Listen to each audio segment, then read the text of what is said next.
एक व्यक्ति अपनी पत्नी से बहुत प्यार करता था। उसकी पत्नी का नाम था किशोरी। अचानक कोई ऐसी दुर्घटना हुई और उनकी पत्नी के प्राण चले गए। जैसे ही अपनी पत्नी के प्राण गए तो इतना रोया और चीख चीख करके, किशोरी तुम कहां हो, मेरी किशोरी तुम कहां हो, मेरी किशोरी तुम कहां चली गई, मैं तुम्हारे बगैर रह नहीं पाऊंगा, मेरी किशोरी तुम कहां हो। और वो तो रो रहा था अपनी पत्नी को याद करके। निकुंज में बैठी हमारी प्रिया जी ललिता जी से कहने लगी, अरे ललिते, इतने करुण भाव में मेरे को याद करके आज तक कोई नहीं रोया है।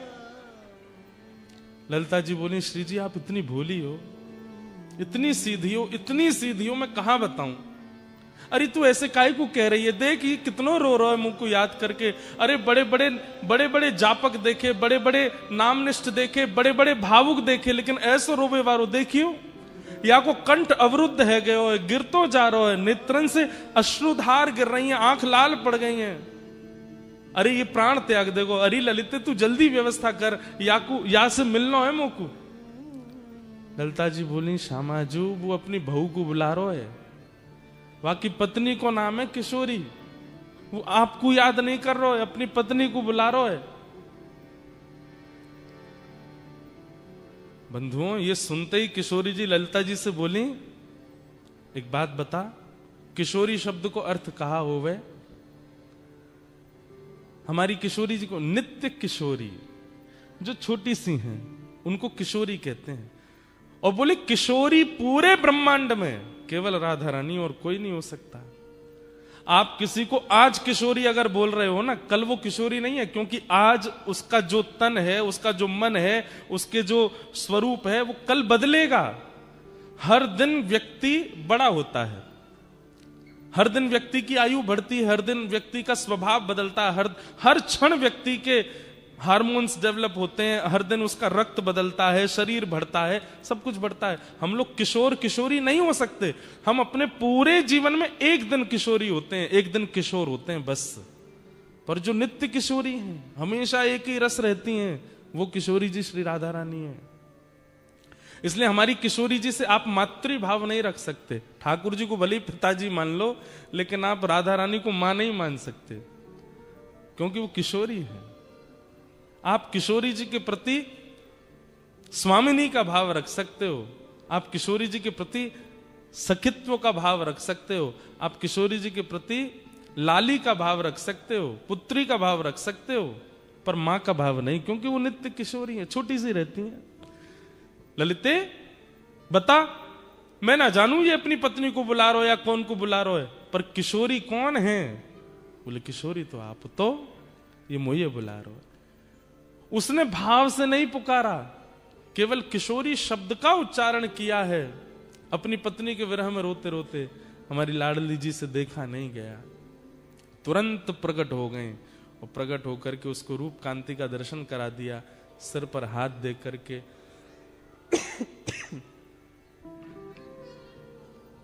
उनको अपनी सखी रूप में स्वीकार किया। और किशोरी जी के दर्शन करने के बाद में उनके चित्त में फिर भक्ति भाव प्रकट हो गए। तो किशोर अली नाम की वो फिर संत हुए। उन्होंने फिर खूब ठाकुर जी के भजन लिखे, पद लिखे, भाव लिखे। नाम में कितना प्रभाव है। हम तो फिर भी भाव से करते हैं, हम तो जान के करते हैं, हम तो लीला सुन के करते हैं, तो हम पर कृपा नहीं करेंगे? कोई बिना भाव के, बिना जाने, बिना कुछ समझे गा रहा है, उस पर किशोरी जी कृपा कर रही हैं, हम पर कृपा नहीं करेंगे? निश्चित कृपा करेंगे। इसलिए बस इस नाम का त्याग मत करो। अब एक लीला सुनाते हैं आपको। अभी श्रावण का महीना चल रहा है और श्रावण में विशेष रूप से अब हमारे व्रजमंडल में झूला पड़ गए हैं। श्रावण में झूला क्यों झूलते हैं ठाकुर जी? क्योंकि श्रावण में बादल इतने हो जाते हैं और चारों तरफ से इतना ज्यादा बादल, और उसको एक हमारे ब्रज भाषा में कहते हैं गुम्माटा सा हो जाता है। गुम्माटा मतलब हवा नहीं चलती, स्थिर हो जाता है। पर वायु में नमी होती है, लेकिन हवा चलती नहीं है, इसके कारण बहुत ह्यूमिड जैसा फील होता है। अब आपके यहाँ तो उल्टा ही वेदर है, बताओ, श्रावण में तो सर्दी पड़ती है यहाँ पे। ऑस्ट्रेलिया उल्टा है,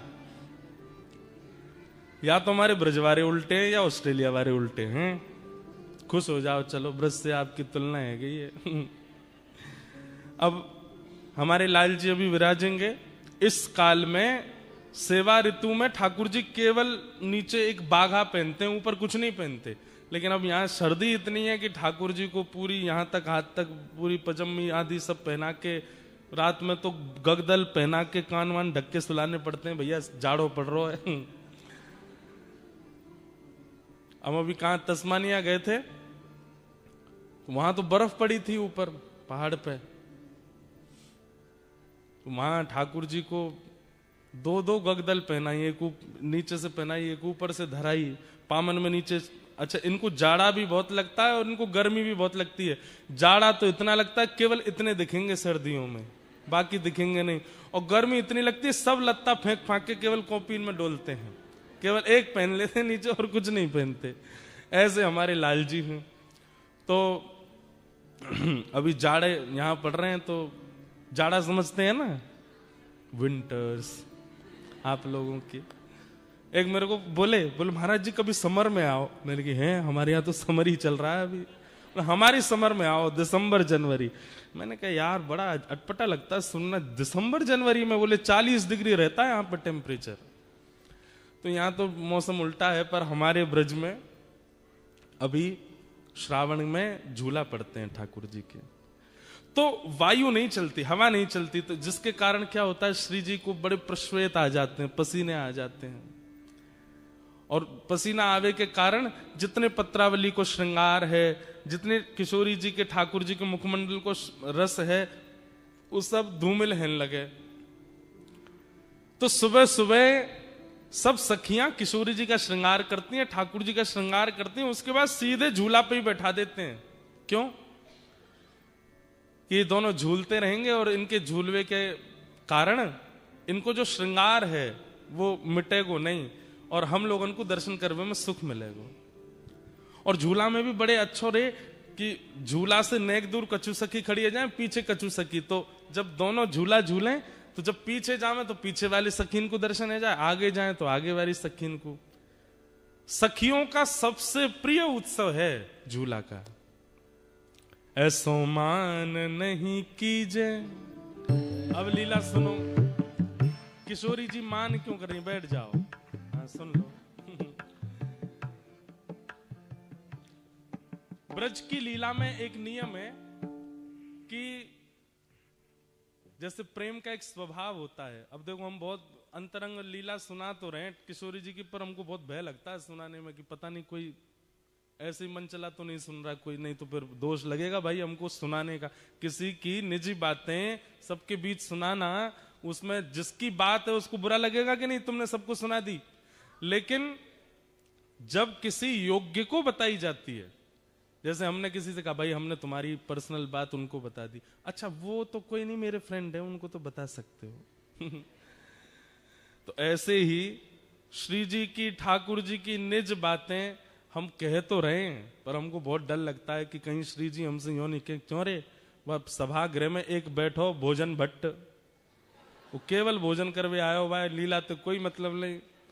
व्हाट्सएप इंस्टाग्राम चला तो सुन रहा मेरी लीला है, तू भाई वो सुनाया आयो। तो इसका हमको दंड तो मिलेगा। और पता दंड क्या मिलता है? अयोग्य के सामने लीला का प्रस्तुतिकरण करने से क्या होता है, फिर जो लीला सुना रहा है ना, उसको लीलाओं का कुछ दिन तक अनुभव नहीं होता, फिर कुछ दिन के लिए उसके चित्त से लीलाएं चली जाती हैं।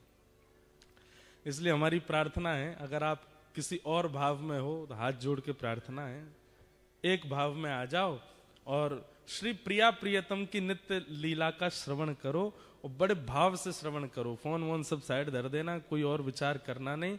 श्री ठाकुर जी प्रिया जी के साथ कैसी लीला कर रहे हैं और उस लीला में प्रेम कितना है, उस भाव को चित्त में धारण करके श्रवण करो, तो हमको फिर दोष नहीं लगेगा। बे मतलब में काय को ऑस्ट्रेलिया बुला के दोष लगाओ, इसलिए भाव से सुनो। तो बात ऐसी है कि प्रेम का एक स्वरूप होता है कि हम प्रेमी से सबके सामने स्पष्ट नहीं बोलते। जैसे जिससे हमारा प्रेम होता है, अगर वो कभी सभा में हमको मिल जाए, बहुत सारे लोगों के साथ हमको मिल जाए, तो हम इशारा कर देते हैं। वो एक शायरी जैसी है, हाँ, नजर से नजर ने मुलाकात कर ली, रहे दोनों खामोश और बात कर ली। बस आंखों से ही हो जाती है कि ऐसे। जो भी आप लोग स्त्री पुरुष ही मत समझना, कभी कभी भाई भाई भी कर लेते हैं इशारों में बात। जैसे घर में मेहमान आते हैं, मम्मी ने समोसे मंगाए, बच्चों से कही भटक मत जाना इसके पास में, वो फूफा जी आ रहे हैं लंदन वाले, वो खाएंगे। बच्चे कह रहे, हे फूफा जी आप पेट भरे आना, खाना नहीं छोड़ जाना, तो हमको तो भी मिल जाएंगे। बाल्यकाल में बच्चों के संग ऐसे ही होता है। तो जैसे ही फूफा जी आते, बच्चे बड़े अच्छे, फूफा जी आ गए, आपके लिए समोसे बनाए मम्मी ने, बैठो। फूफा जी बैठ गए। अब जैसे फूफा जी चाय पी रहे हैं, लड्डू खा रहे हैं, समोसे नहीं उठा रहे, तो दोनों भाई इशारा करते हैं, अब तो हमको मिलेंगे, अब तो हमारे हो जाएंगे। तो ऐसे प्रेम का एक स्वरूप होता है कि आप इशारे में ही अपने प्रेमी को स्थिति बता देते हो। श्री जी और ठाकुर जी सदा भीड़ में ही रहते हैं। क्यों? श्री जी के संग 8 सखी रहती हैं और ठाकुर जी के संग 8 सखा रहते हैं। तो अपनी निज बातें कैसे हों? तो श्री जी इशारा कैसे करती हैं? अपने श्रृंगार से ठाकुर जी को इशारा करती हैं। अगर श्री जी ने नीली ओढ़नी पहनी हो तो मानो ठाकुर जी को संकेत कर रही हैं कि इस बार की पूर्णिमा पर, इस बार की पूर्णमासी पर कोई नीला तालाब, नीला सरोवर, वहां मिलेंगे, वहां लीला करेंगे, वहां रास विहार करेंगे। फिर ठाकुर जी नीले ओढ़नी से तो समझ गए कि भाई जो है कहीं श्री जी सरोवर का संकेत करेंगे। काली ओढ़नी हो, वैसे तो काली श्याम ओढ़नी ठाकुर जी ही धारण करते हैं, लेकिन कभी कभी श्री जी धारण कर लेती हैं, तो ठाकुर जी समझ जाते, ओहो काली ओढ़नी मतलब अमावस्या, चंद्रमा नहीं होना चाहिए। और फिर काली ओढ़नी हो, उसमें थोड़े थोड़े सितारे जैसे जड़े हों, तो ठाकुर जी समझ जाते हैं कि द्वितीया तृतीया का चंद्रमा हो जिसमें तारे टिमटिमा रहे, उसमें मिलने की आज्ञा कर रही हैं। ऐसे किशोरी जी संकेत करती हैं। अब नीली ओढ़नी है, उस पर गुलाबी वस्त्र पहने हैं, तो मानो नीला सरोवर और उसमें भी कमल खिले हों, वो संकेत है। ये 2 संकेत हो गए। अब तीसरा संकेत क्या होता है? तीसरा संकेत ये होता है कि किशोरी जी से ठाकुर जी पूछते हैं, हे श्यामाजू, अब बोलते तो है नहीं पर बस एक बार निहार के ठाकुर जी समझ जाते हैं क्या आज्ञा, अकेले आना है कि इनमें से किसी को लेके आना है। तो किशोरी जी अगर केवल एक बिंदी धारण करके आई हो तो मानो संकेत कर रही हैं अकेले आना है। और अगर कपोलन पर पत्रावली बना रखी है गोल गोल और बीच में 2 बिंदु हैं, तो ठाकुर जी दोनों कपोलन के बिंदु गिनते हैं कितने हैं। अगर बीच में एक बिंदी और 4 दोनों तरफ हैं, तो इसका मतलब ठाकुर जी कह रहे हैं अपने सखा नहीं लाने हैं हमको, इनकी 8 सखियां ही रहेंगी, 4 हमारे पक्ष में 4 इनके पक्ष में। और मानो अगर पूरा यहां तक पूरा भर रखो है, पत्रावली अद्भुत धारण कर रखी, ठाकुर जी कह रहे हैं ओहो अब तो जरा भंडारा सबको लेके चलना है, इसमें एकांतिक नहीं है। तो ऐसे किशोरी जी संकेत करती हैं। एक दिन किशोरी जी श्रृंगार करके आई और ठाकुर जी के लिए सुंदर भाव विचार करके आई कि छाक लीला करेंगे। छाक लीला मतलब भोजन पाएंगे। और छाक लीला के भाव से किशोरी जी ने पूरा वस्त्र धारण किए। तो वस्त्र कैसे धारण किए? हरे कलर के सब वस्त्र पहने। उसका संकेत यह किया कि ठाकुर जी को संकेत कर रही हैं कहीं बगीचा में मिलेंगे। और उसमें भी केश जो है श्री जी के, वो बेणी गूथी हुई है। अगर बेणी पीछे है, नहीं दिख रही है, तो इसका मतलब ठाकुर जी को यह संकेत है कि वन में नहीं मिलेंगे। और वेणी अगर आगे है तो वेणी के भाव से संकेत है कि वेणी मतलब चोटी, वेणी के भाव से संकेत है कि घने वन में मिलेंगे। घने केश है ना, वो वेणी आगे है, उसमें पुष्प हो रहा, तो उस पुष्प के फूल जहां खिलते हैं उस वन में मिलेंगे। ऐसे ऐसे संकेत करती हैं श्री जी। लेकिन आज सावन का दिन चल रहा था, वर्षा होती नहीं है, बादल इतने घने रहते हैं, हवा चलती नहीं है कि प्रश्वेत के कारण श्री जी का गलती से हाथ चला गया ऐसे, और जितना वो बना के आई थी भाव वो सब मिट गया। लेकिन श्री जी को इस बात का पता नहीं चला। अब जैसे ही आई तो यहाँ सब सखियां और श्री जी, यहाँ ठाकुर जी और सब सखा, अब सब आपस में कर रहे हैं, बातचीत कर रहे हैं, कछु आनंद कर रहे हैं, और ठाकुर जी सब एक एक चीज ध्यान से परख रहे हैं, क्या आज्ञा कर रही हैं। अच्छा, हरे वस्त्र पहने मतलब वन में मिलेंगे, केश आगे हैं इसका मतलब सघन वन में मिलेंगे, ओहो जूही के पुष्प लगे मतलब जूही के वृक्ष, जूही के पुष्प जहां खिलते हैं उस वन में खिले। लेकिन किशोरी जी आज एक संकेत बना करके लाई थी जिसमें छाक का आज्ञा कर रही थी। जैसे एक तो होता है बिंदु बिंदु बिंदु बिंदु बिंदु, ऐसे पत्रावली हो तो समझो कि केवल रास होगा, आप सखा लिया ना, हमारी सखी आएंगी और रास विहार करेंगे। लेकिन उस बिंदु के भी ऊपर सुंदर सुंदर कुछ आकृति बनी हो तो उसका संकेत ये होता है कि नहीं छाक लीला होगी, सबरे सखांत कहीं अपने अपने घर तक कछु बना के लाएंगे, हमारी सखी सब बना के लाएंगे और फिर वहां बैठ के सब पामेंगे। तो आज छाक वाला श्रृंगार किया था वो मिट गया। तो ठाकुर जी ने जब मुखमंडल की ओर देखा तो सब मिटा हुआ। ठाकुर जी कह रहे हैं कि श्री जी आज्ञा कर रही हैं मिलनो ही ना है, आज्ञा नहीं दे रही है मिलने। तो ठाकुर जी किशोरी जी से कह रहे हैं, किशोरी कह रही ठाकुर जी को समझ ही नहीं आया, बोले कि ये तो स्पष्ट बोल रही है कि मिलना ही नहीं है।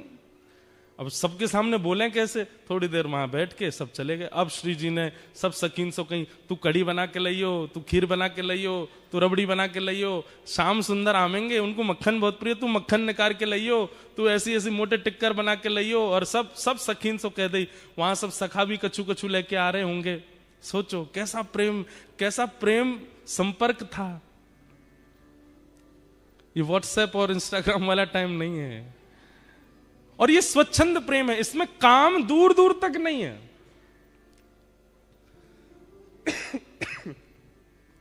संध्या के समय आज सुबह से सब सकिन ने अपने घर में सुंदर सुंदर प्रसादी बनाई, और संध्या के समय श्री जी आ गई बगीचे में। जैसा जैसा संकेत जहां का किया था उसी बगीचे में, उसी पुष्प के वन में आकर के श्री जी आके विराज गई। अब प्रतीक्षा कर रही हैं, ठाकुर जी आ रहे होंगे, ठाकुर जी आ रहे होंगे। अब जब ठाकुर जी विलंब करते हैं ना तो ललिता विशाखा ठाकुर जी की बुराई करने लग जाती हैं। अरे श्री जी तुम भी यार छलिया के चक्कर में पड़ गई हो, जे ऐसा ही है। तो श्री जी को और पीड़ा होती है कि उनकी बुराई मत करो। और फिर करते करते बुराई ऐसे कहने लग जाती हैं, हमें तो ऐसा लगे नंदगाम में कोई और गोपी आ गई है, वो और ज्यादा सुंदर है, और वाने बढ़िया अपने घर में कछु रबड़ी बनाई होगी, तो लाला मही चलोगे और मही पेट भर लियो। अब ये सब सुनकर के श्री जी को बहुत पीड़ा होती है। बहुत देर हो गई ठाकुर जी नहीं आए। वहां श्री वृषभानु भवन से कीर्ति मैया आवाज दे रही हैं, अरे श्यामा, अरे लाली तू कहां है, जल्दी आ जा। सब सखी बोली, किशोरी जी अब जावे को समय है गयो, आज मिलन नहीं होगा। किशोरी जी के नेत्र सजल हो गए, जा रही हैं। और रास्ता में अब पूरे निर्णय कर लिए, आन दो कल, अब नहीं मिलूंगी इनसे, आज के बाद कोई संकेत नहीं करूंगी, आज के बाद कभी नहीं मिलूंगी, और आज के बाद यूं करूंगी त्यों। सब मन में विचार कर लियो। क्रोध में जाकर के जितनी सामग्री बनाई वो पाई भी नहीं। रात्रि में विशाखा ललिता दोनों सेज सजा रही हैं श्री जी का। तब श्री जी आज्ञा करें, ये जितनी सामग्री बना के लाए हो ना, कुछ पाया तो नहीं? बोले नहीं, कुछ भी नहीं पाया, सब धरो है श्री जी, आपने भी नहीं पाया, पालो। बोले नहीं, सब बंधवा के। और हमारे बरसाने में पूर्णमासी है, एक पूर्णमासी है, वो नंदगांव भी जाती है, बरसाने भी रहती है। बोले उसके हाथ सब भिजवा दो नंद भवन, वही के यहां भिजवा दो, लाला पाले को। क्रोध में जैसे किसी ने आपके लिए बढ़िया घर में व्यवस्था करके रखी, आप नहीं गए तो वो फोटो खींच के भेजता है, ले ये सब करके रखा था मैंने तुम्हारे लिए, फूल मंगा के रखे थे, ये करके रखा था, तुम आए नहीं। तो वो कितना भारी लगता है। हमारे साथ तो बहुत होता है ना, क्योंकि हम जहां भी कथा करने जाते हैं 10 लोग बुलाते हैं, वो हमारे घर आओ, 2 मिनट के लिए आओ, तो हम आएंगे बनाएंगे। अब कोई बेचारा पूरी व्यवस्था करके रख लेता, जब नहीं जाते तो फिर कभी मिलता है, महाराज जी देखो मेरी बेटी सुबह से बैठी थी, हाथ जोड़ के बाहर खड़ी थी, आप आएंगे, दिया बुझ गए, तेल सारा खत्म हो गया घर का, लेकिन आप आए नहीं, हमने ये बना के रखा वो, अरे मैंने कि मैया क्षमा करो, फिर कभी आ जाऊंगा। तो ऐसा होता है। तो उसी भाव से श्री जी ने 56 भोग भिजवाए ठाकुर जी के पास। पूर्णमासी आई ठाकुर जी के पास आके बोली, लाला इतकुआ, अरे पूर्णमासी कहा भर के लाई आज झोला में? बोले 56 भोग है। काय बात को? बोले श्री जी ने भिजवाया तेरे काजी। अच्छा, आज कोई उत्सव हो बरसाने में, कोई मनोरथ हो? वो ना कछु ना। तो कहा के भेजो, काय मारे भिजवाए हो सब? बोले कछु ना, क्रोध में भेजो है। ठाकुर जी की तो सांस रुक गई। मैंने कहा कर दियो, मुझसे कहा गलती है गई। अब ठाकुर जी विचार कर रहे अपराध कहां बना, क्या हुआ, कैसे हुआ। तब अगले दिन फिर ऐसा नहीं है कि मिलते हैं एक ही जगह, यहां ठाकुर जी गैया चराने जाते हैं, श्री जी और सब सखियां जो हैं वो दही बेकन के लिए सब सखियां जाती हैं, श्री जी उनके संग जाती हैं, बीच में कहीं भी मिल लेते हैं और थोड़ी वार्ता हो जाती है। तो आज श्री जी रुकी ही नहीं, ठाकुर जी सामने से आ रहे हैं और श्री जी चलती चली गई। अब लाल जी पीछे चरणन में प्रणाम करें, हे श्यामाजू कहा है गो। किशोरी जी तो सुने नहीं, तो फिर ठाकुर जी ललिता जी के पास गए, हे ललिता जी आप बता दो कहा भयो, काई को नाराज बैठी हैं, ऐसो मैंने कहा कर दियो।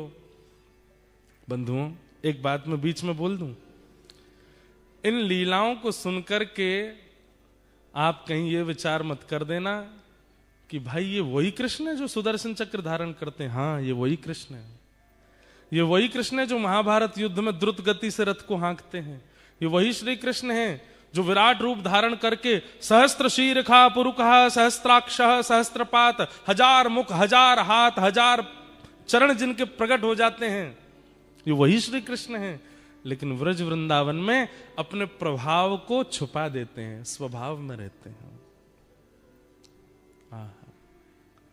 वृंदावन के श्री कृष्ण अलग ही हैं। ऐसे डर रहे हैं जैसे मानो श्री जी अगर नहीं रीझी तो मेरा तीनों लोक लुट जाएगा। आज घबरा रहे हैं। ललिता जी कह रही हैं हम तो तभी बताएंगे। बोले कब? बोले पहले विशाखा के चरण दबा के आओ, जाओ। ठाकुर जा रहे, अरे विशाखा तू तो बड़ी अच्छी है। नहीं नहीं तुम गोबर चोट्टी बोल रहे थे मुझे उस दिन। नहीं ना आज के बाद लाए बोलूंगा। बोल कहा बोलोगे? अरे तू तो रानी है, तू तो महारानी है। अरे विशाखा तू तो ऐसी है, तेरी भलैया ले लूं। नहीं आरती करो। बोले आरती करता हूं, तू जो कहेगी सो करूं। यूं बता दे श्री जी नाराज काहे क्यों है? सबरी गोपी अपने अपने काम करवा ले ठाकुर जी थे। अच्छा लाला तो एक काम कर, वो ऊपर गोबर ऊपला थापिया जा। ठाकुर जी गोबर थाप रहे। अरे तू बता दे बस काय बात ते नाराज है।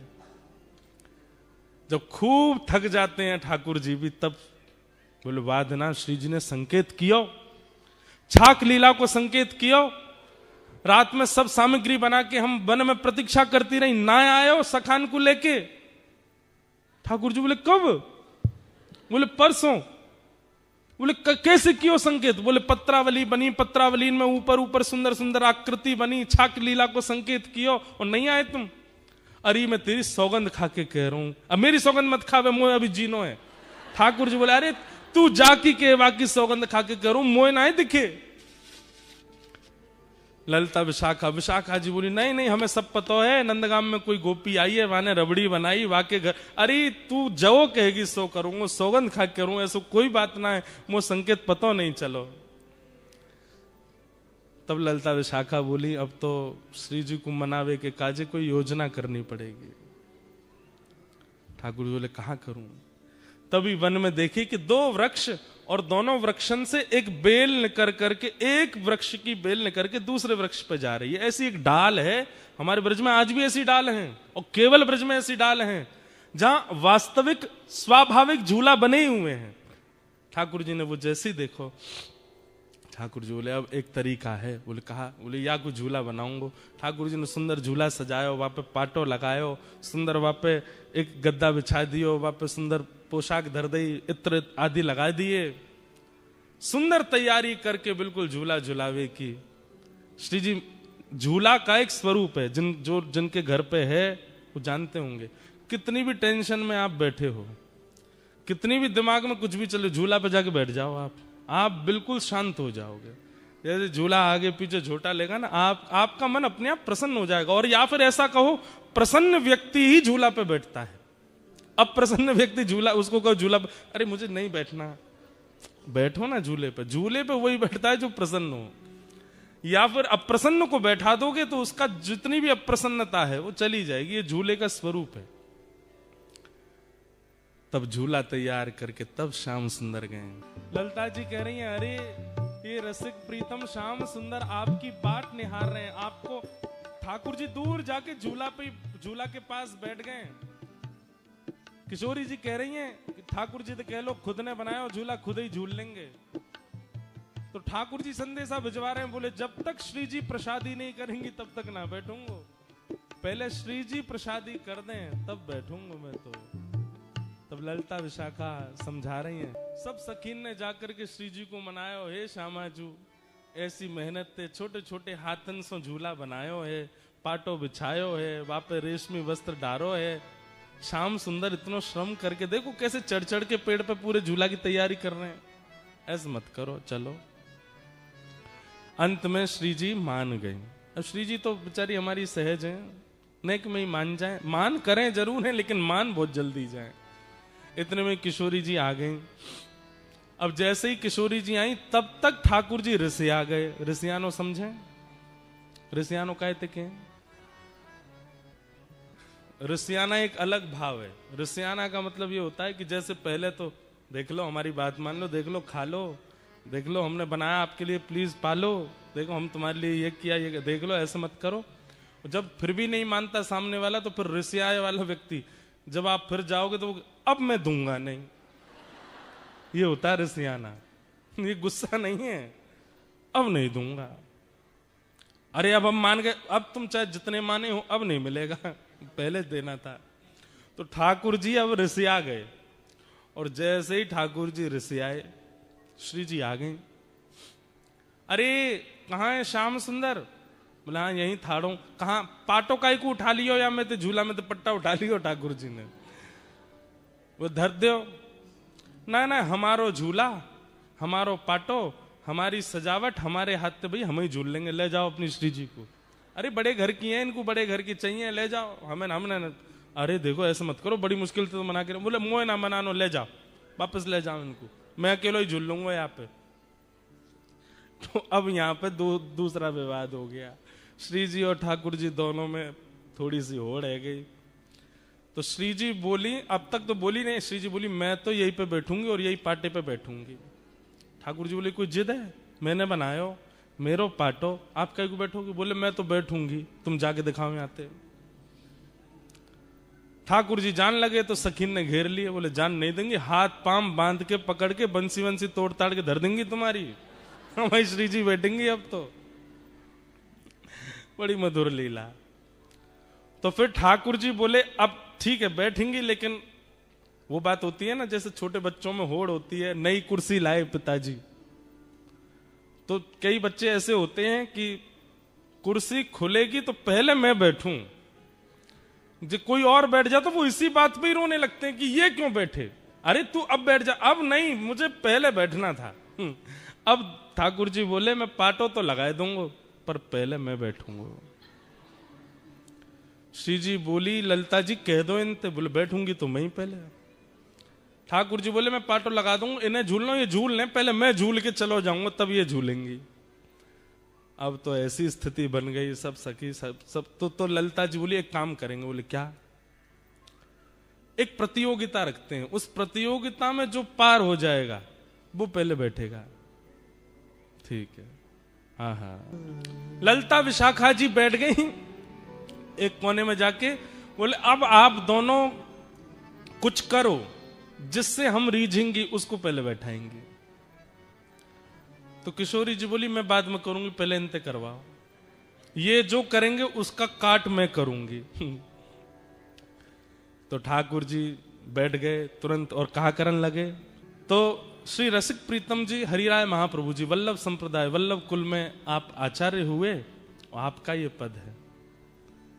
कह रहे हैं, बोले ठाकुर जी गायन करने लगे और बोले सामान्य नहीं गा रहे हैं, बोले ऐसा गायन कर रहे हैं, ऐसा गायन कर रहे हैं कि कोटि कोटि काम कंदर्प दर्प दलन करने वाले लग रहे हैं ठाकुर जी।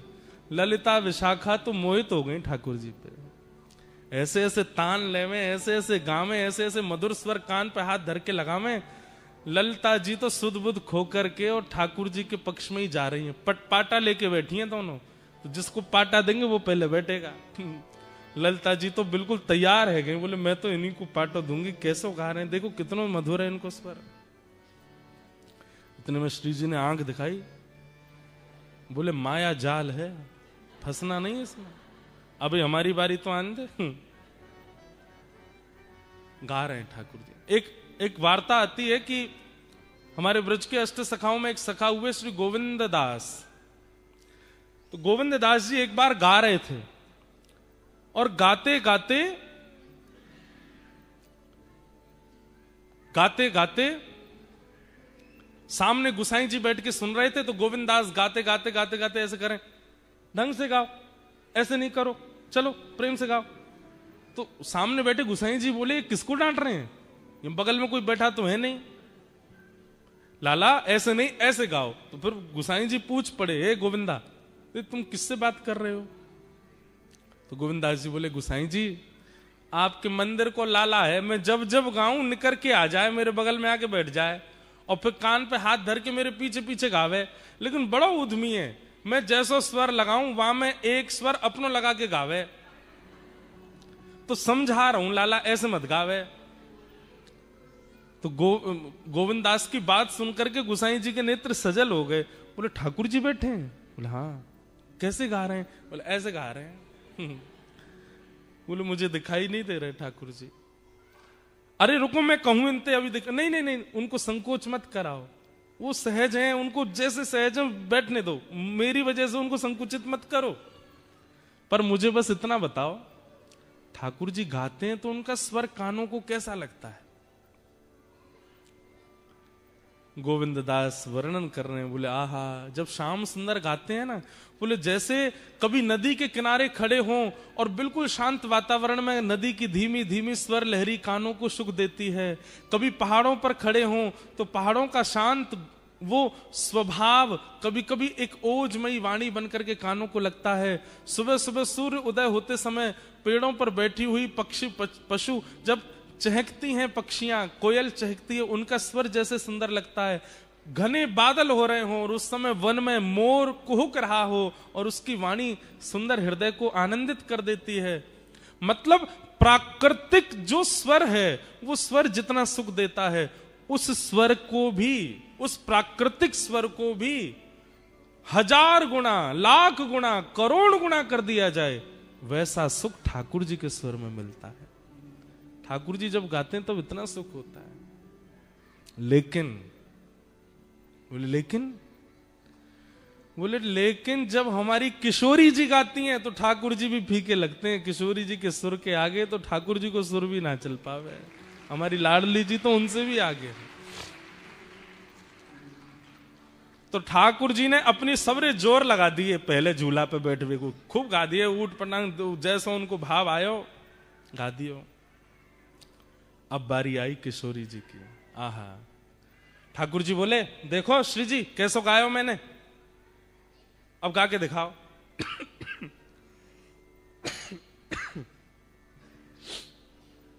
अब ठाकुर जी तो गा रहे थे ललिता विशाखा की ओर मुख करके। किशोरी जी बोली अब मैं गाऊं। किशोरी जी बैठी ठाकुर जी की तरफ मुख करके, सामने ठाकुर जी बैठे हैं और किशोरी जी उनकी आंखन में आग डाल करके, और जैसे ही गानो प्रारंभ कियो, श्री जी को पहलो स्वर लगते ही ठाकुर जी तो मंत्रमुग्ध है गए और ललिता जी के पास जाके बोले पाटो दियो, और पाटो ले जाकर के लगायो।